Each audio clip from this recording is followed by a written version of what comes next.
improving countries' standards of living. Jobs are created in economies that grow. Where does economic growth come from? According to most economists who believe in the growth consensus, economic growth, as discussed in, is built on a foundation of productivity improvements. In turn, productivity increases are the result of greater human and physical capital and technology, all interacting in a market-driven economy.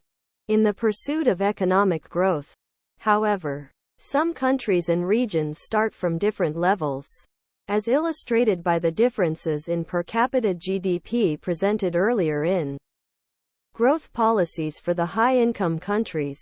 For the high-income countries, the challenge of economic growth is to push continually for a more educated workforce that can create, invest in, and apply new technologies.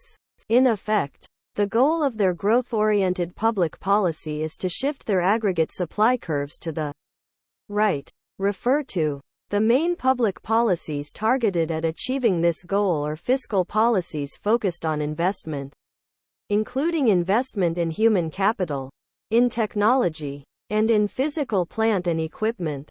These countries also recognize that economic growth works best in a stable and market-oriented economic climate.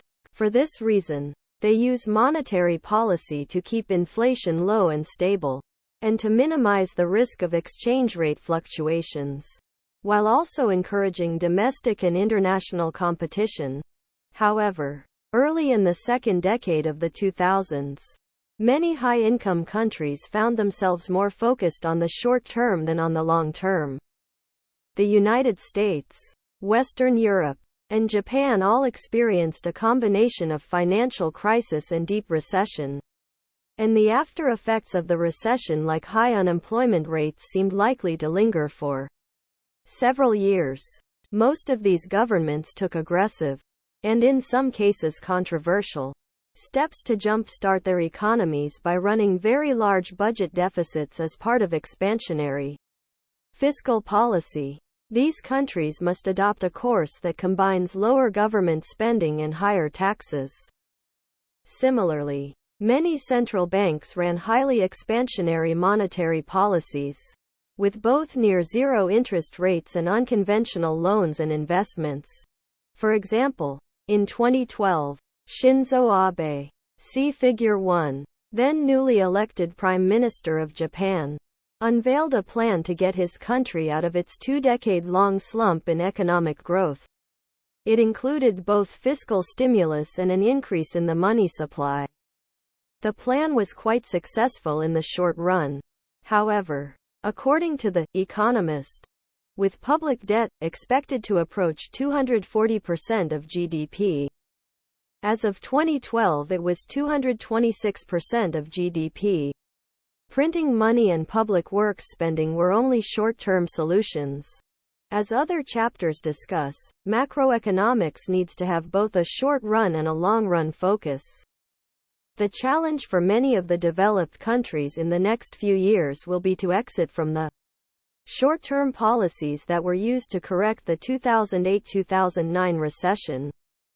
Since the return to growth has been sluggish, it has been politically challenging for these governments to refocus their efforts on new technology, education, and physical capital investment. Growth policies for the middle-income economies.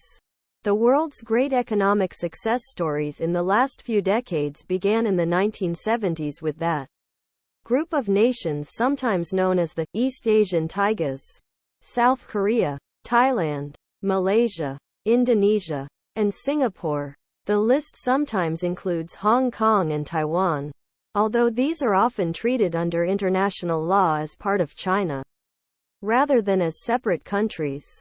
The economic growth of the Tigers has been phenomenal, typically averaging 5.5% real per capita growth for several decades. In the 1980s, other countries began to show signs of convergence. China began growing rapidly, often at annual rates of 8% to 10% per year. India began growing rapidly, first at rates of about 5% per year in the 1990s. but then higher still in the first decade of the 2000s. The underlying causes of these rapid growth rates are known. China and the East Asian tigers, in particular, have been among the highest savers in the world, often saving 1/3 or more of GDP as compared to the roughly 1/5 of GDP, which would be a more typical saving rate in Latin America and Africa. These higher savings were harnessed for domestic investment to build physical capital. These countries had policies that supported heavy investments in human capital, first building up primary-level education and then expanding secondary-level education.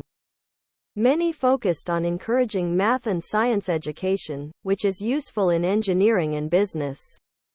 Governments made a concerted effort to seek out applicable technology by sending students and government commissions abroad to look at the most efficient industrial operations elsewhere. They also created policies to support innovative companies that wished to build production facilities to take advantage of the abundant and inexpensive human capital.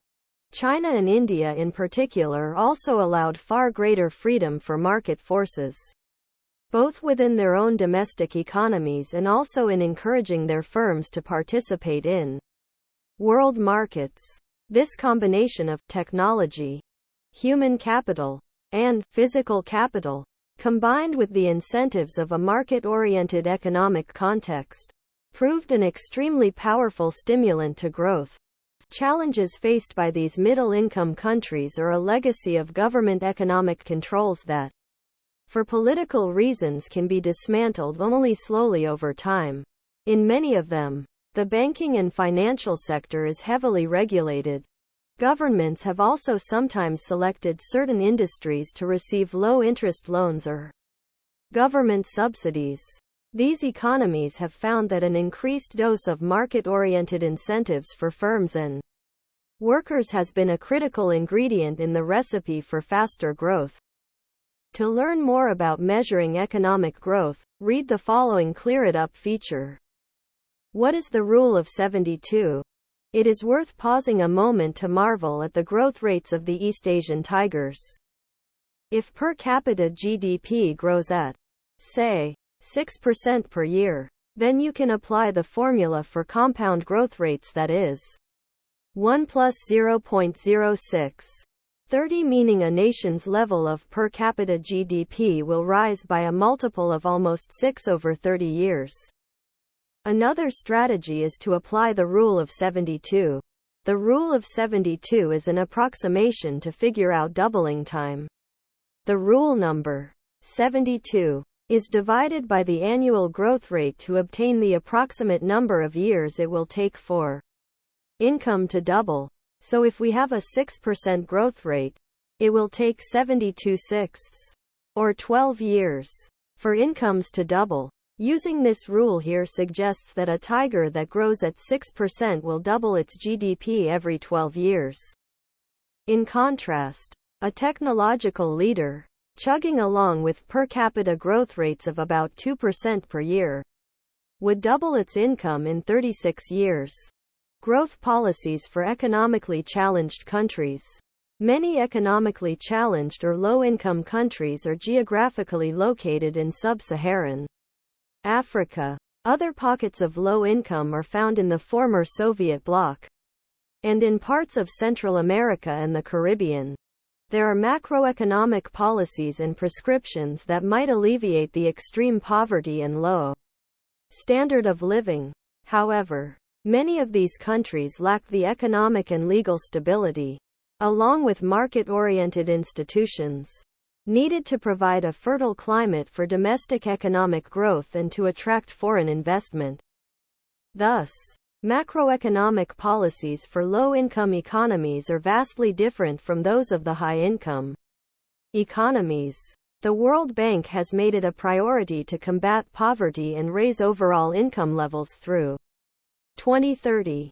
One of the key obstacles to achieving this is the political instability that seems to be a common feature of low-income countries. Figure 2 shows the 10 lowest income countries as ranked by the World Bank in 2013.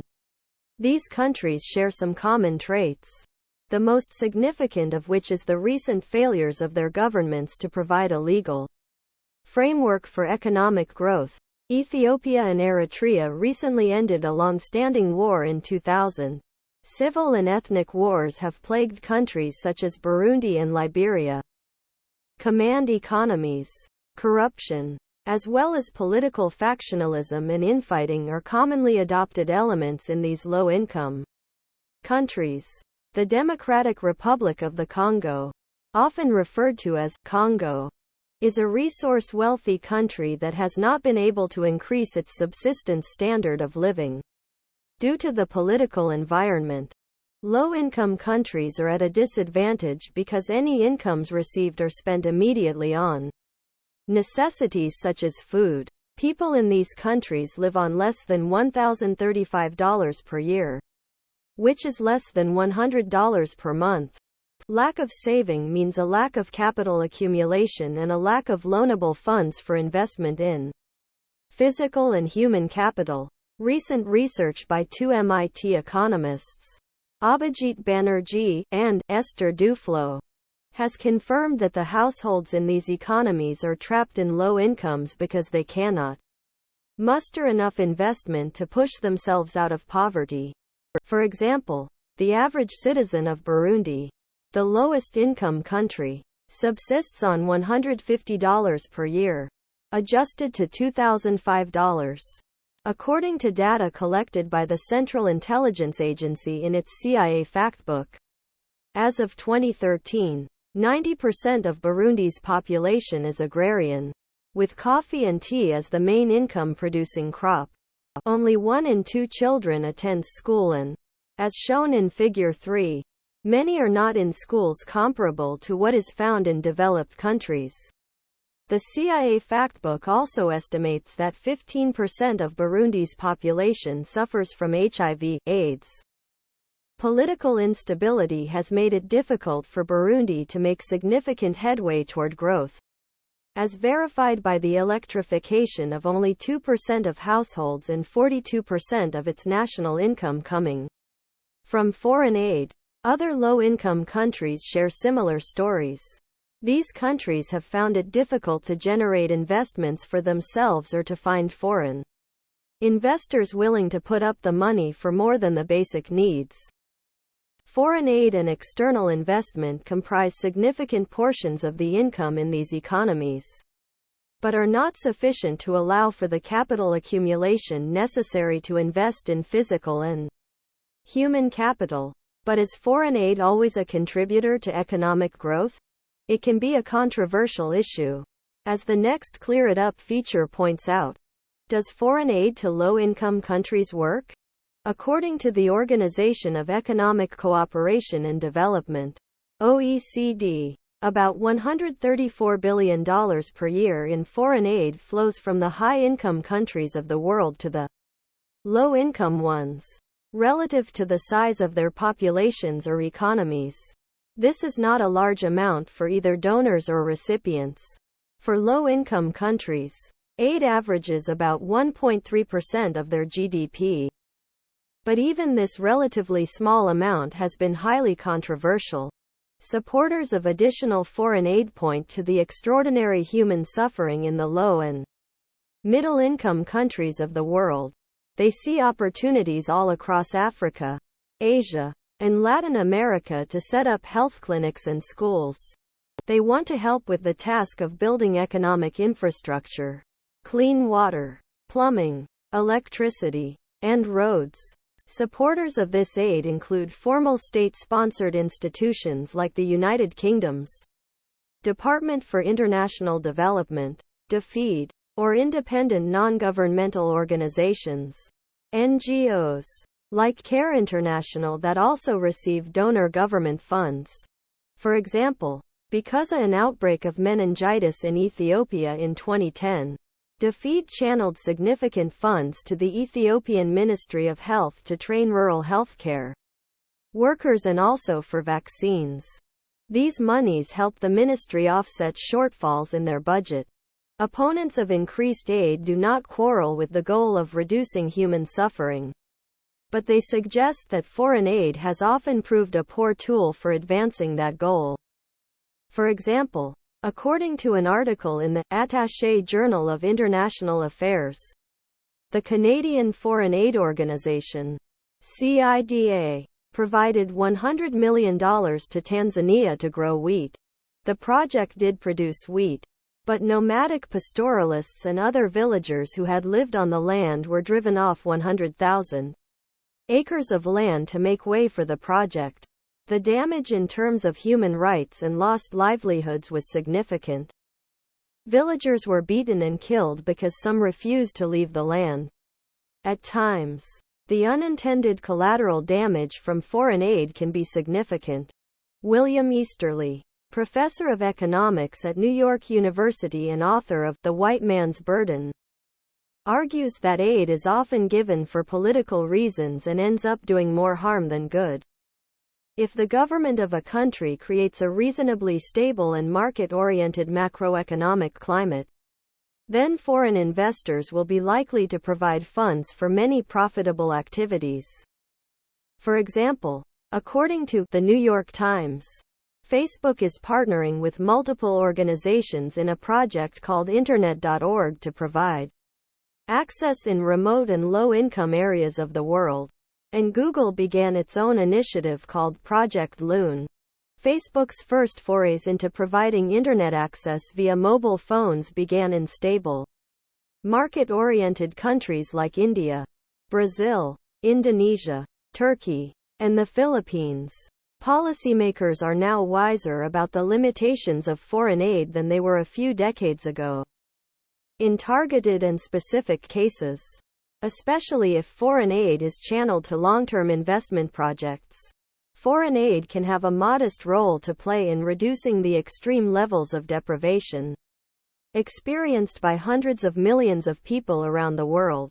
Key concepts in summary. The fundamentals of growth are the same in every country. Improvements in human capital, physical capital, and technology interacting in a market-oriented economy. Countries that are high income tend to focus on developing and using new technology. Countries that are middle income focus on increasing human capital and becoming more connected to technology and global markets. They have charted unconventional paths by relying more on state-led support rather than relying solely on markets. Low income, economically challenged countries have many health and human development needs. But they are also challenged by the lack of investment and foreign aid to develop infrastructure. Like roads, there are some bright spots when it comes to financial development and mobile communications, which suggest that low-income countries can become technology leaders in their own right. But it is too early to claim victory. These countries must do more to connect to the rest of the global economy and find the technologies that work best for them. Thank you for watching BookTube channel. Make sure to smash the like and subscribe buttons to receive notifications about new contents.